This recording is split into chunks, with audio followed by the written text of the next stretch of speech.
Okay guys, welcome back to another video here from a Nuggets World of War Thunder. Now today we will be continuing on the theme we've got going at the moment, where we're discussing and reviewing some of the reserve bracket airplanes available in the game now. Today it is in fact the turn of the Russians. So today we'll be talking about the I15 series of planes. Now these planes are insanely good. They are seriously good. I love flying them. Yeah, a few other planes can keep with you in these, because if we have a quick look here at the stats, this has got a max speed of 383 kilometers an hour. Now, the mono wing or monoplane P26 has got a top speed of 387, fully upgraded. So this, having twice the amount of wing area, is almost just as quick. Now that is not what you would expect from a biplane. Biplanes are traditionally slower. So this almost dethrones the P26 as the fastest in its bracket. Turn time, we can just quickly have a look here. 8,600 meters service ceiling. Now the true stunning stat on this plane is in fact its turn time. 7.5 seconds. Yes, you heard me right. 7.5 seconds it takes this plane to turn around. That is insanely good. Yesterday we spoke about the HE51 and said, you know, it had a 14-second turn time, and we said that's really good. So this is clearly a strength on the plane, and we want to use it to get into turning dogfights. This turns almost twice as sharp as an HE51 if it's flown properly. So just goes to show the supremacy of this plane and just how good this plane really is. Rate of climb 20.6 meters a second. Very good. Much better than the P26. Much better than the HE51 as well. Takeoff run, it's 125 meters. Not too bad. Not too bad at all. If we come into the armament here, it's got 4 machine guns. There is one, there is one, there is one, and there is another one. All of them 7.62 millimeter. Although they are small in caliber, their numbers do make up, and this plane has got some serious hitting power. Anybody who's flown against these will know that, or anything Russian for that matter. PV1 machine guns, those 4 guns, they carry 3,000 rounds between them, so you got a nice large amount of ammunition for all the guns, and they do carry a serious punch, as they do fire quite rapidly. Now these planes are historically, they were made in Russia in the interim war years. Meaning before the Second World War, these were designed in the 1930s, mass-produced. There are almost 3,500 of these that were made. A lot of them saw action in the Spanish Civil War. They actually flew these in the opening years of the German invasion in Russia. These biplanes actually went up against Bf-109s in the very beginning of the German invasion of Russia. They did also fly these in China in the Chinese war with Japan.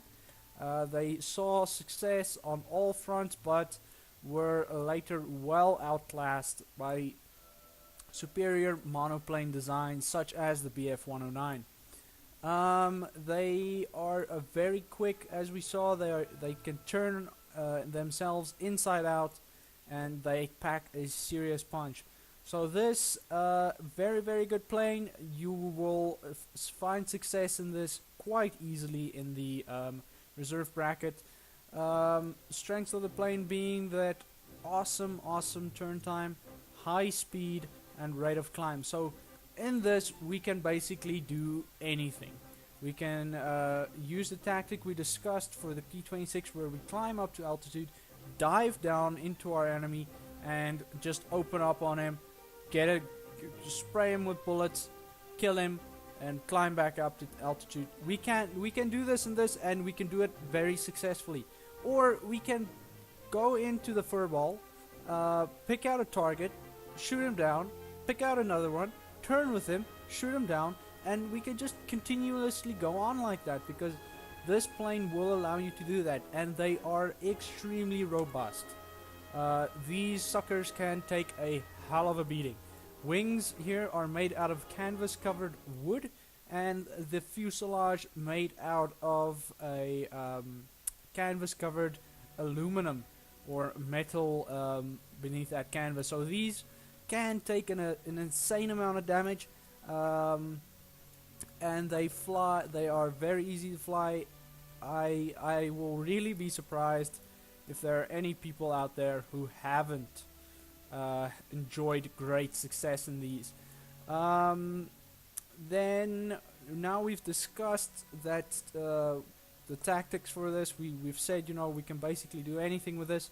So let's put this now into service. Let's go into a battle now, and let's see what we can do with it.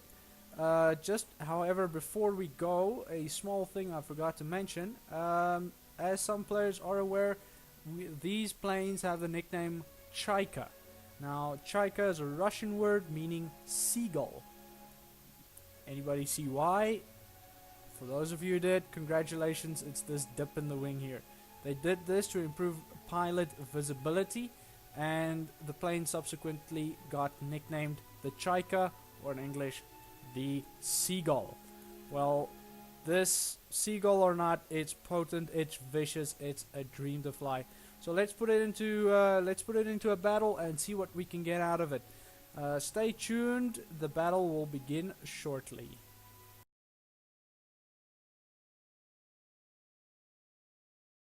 Okay, welcome guys to the second part of this video. We are now live in a battle with the I15 WR. We just discussed this plane in the hangar. We talked about some tactics we can use in the battle environment, and we're going to put those tactics into place now and see how we fare with them. Okay, so first up, as you can see, I'm climbing up to altitude, trying to get the altitude advantage over my opponents. Altitude always translates directly into airspeed, so altitude most certainly something you can always use. Alright, now as we can see, my teammates converging in on the enemy lines, trying to get the early advantage. I'm gonna scout up top here to see if I can't spot any enemy aircraft. Oh, we've got a BF-109 flying against us today, F2 and a HE-112. Okay, now that P-26 right there looks sort of good to me, so I'm going to roll over. I'm going to dive down into him. I'm going to see what I can do. Or alternatively, I can go for that B-20 BF-109, but it's going to take me a long time to shoot him down. He's nicely armored, and 7.62 is not what I would want to use against the BF-109. Nice and easy kill there on the P-shooter, so I'm going to turn in on my second one. As you can see, the I-15 having no problem whatsoever turning with these aircraft, and those guns having no problem whatsoever in dealing with them. Okay, so now let's try and get some altitude under us again, scout out the surrounding area, see what's around us. This Fury looks like a nice little attractive target, so I'm going to give him a nice good, going to open up on him. I think he's stalled, and that's one more for us. So let us fly. Okay, now let's help the team effort here. Let's get some ground kills, armored cars. Let's drive some ground targets, always important in any battle environment. Remember, at the end of the day, we're all fighting for a victory. So get in there, get some ground kills, 2 quick kills, and I see I've got someone on my tail. Okay, we've got this HE-112 V5. As you can see, no problem for me turning in on him, and I'm behind him now. So, whoa, almost got a team ram there. Be careful of those, always be mindful of your teammates and where they are in the relative position to you, especially when dogfighting in a furball. Nobody likes it when you ram into them. Okay, so that HE-51 opened up on me there. As you can see, I've taken some damage. the I15 certainly not showing it. Okay, however, be careful about getting behind one of those. Need some change targets here to this KI-10. It will be much easier to shoot down, and I might just be able to save my teammate. Okay, so he's breaking off, he's disengaging.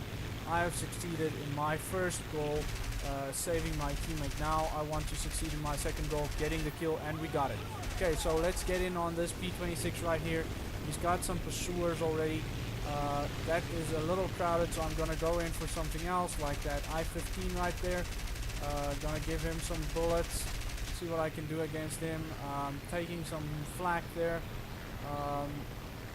Just rolling to avoid it.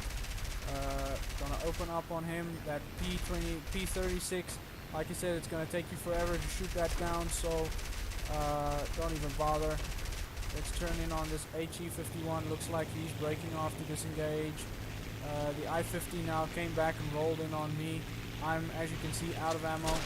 Waiting for a reload. Right, we are reloaded and we're ready to head back into the fray of the fight. Okay, so opening up on the HE51, as I said yesterday, very, very beneficial for you to open up right behind your enemy, as you will ensure maximum amount of hits. As you could see there, unfortunately I was shot down, but I think I demonstrated the capabilities of this aircraft to a nice degree. As you could see, with no effort at all, it was possible to turn in on everybody. Everybody with some skill, you can outmaneuver your own type as well. So I'm gonna sign off for today. Good hunting, stay frosty, and good luck. Until next time, goodbye.